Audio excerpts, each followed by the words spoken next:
Sir నిన్న election కారణంగా కేవలం సామాన్య ప్రజలు చాలా మంది చనిపోయిన పరిస్థితులు చూసాం మనం.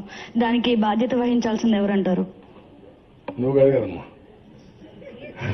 నీకేమైనా అనుమానం వచ్చిందో అని. నువ్వు కాదు కదా సార్. ఎలక్షన్ కండక్ట్ చేసినప్పుడు ఎవరు చేయాలి ఫేర్గా, అది వర్కౌట్ చేయాలి కదా. ఈసీ లోపం వల్లే జరిగింది అంటున్నారు కదా, దానికి అంటే ఈసీ కారణంగానే ఇవన్నీ జరిగాయి అంటున్నారు కదా. ఎలక్షన్ ఎవరు ప్రాసెస్, రెగ్యులర్ అడ్మినిస్ట్రేషన్ కూడా నన్ను చేయొద్దు అంటున్నారు కదా.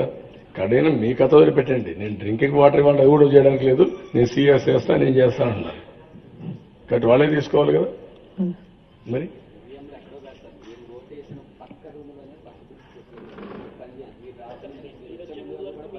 అది వాట్ ఐఎమ్ సేయింగ్. అది పని చేయలే, అది పని చేయండి, అది ఒక్కటే పని చేసింది. అది ఏం పని చేసింది తెలియదు నాకు.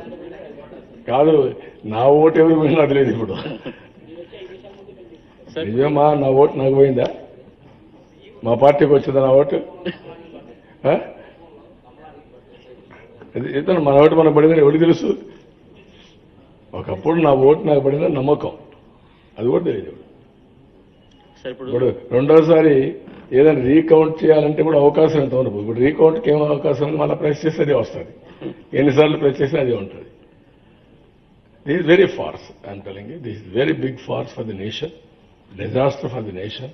వార్తావాణి న్యూస్ ఛానల్ ఎప్పటికప్పుడు రాజకీయ, సినీ విశేషాలు, స్పోర్ట్స్ మరియు సాంకేతిక పరమైన మరెన్నో విషయాలను మన ముందుకు తెస్తుంది. మరింత సమాచారం కొరకు వార్తావాణి న్యూస్ ఛానల్ ని సబ్స్క్రైబ్ చేయండి.